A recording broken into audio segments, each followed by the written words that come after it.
Hi மக்களே, இதான் நான் போன வீடியோவில் காடை முட்டை ஃப்ரை பார்த்துருந்தோம். இந்த வீடியோவில் ஃப்ரூட் சாலட் பார்க்க போகிறோம்.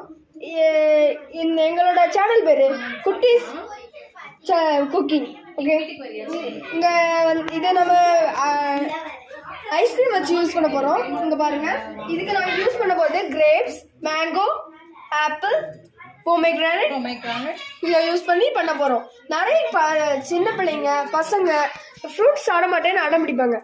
நானும் அதில் ஒருத்தன் தான். அதனால தான் எங்கள் அத்தை அம்மா 2 பேரும் சேர்ந்து ஒரு ஐடியா பண்ணி ஐஸ்கிரீம் கூட சேர்த்து ஒரு ரெசிபி பண்ணலான்னு இருக்காங்க. இது சம்மரில் ரொம்ப யூஸ்ஃபுல்லாக இருக்கும். நீங்களும் வீட்டில் ட்ரை பண்ண பாருங்க இந்த ரெசிபியை. இன்னொன்று சொல்லிக்கிறேன், நிறைய பிள்ளைங்களுக்கு ஐஸ்கிரீம் சாப்பிட்டா ஒத்துக்காது. நான் சொல்லிக்கிறேன், உடனே ஹாட் வாட்டர் குடிச்சிருங்க. அது உங்களுக்கு உங்களோட கோல்டு வராமல் தடுக்கும். தேங்க்யூ ஃபார் வாட்சிங். லைக், ஷேர், சப்ஸ்கிரைப் பண்ணுங்க.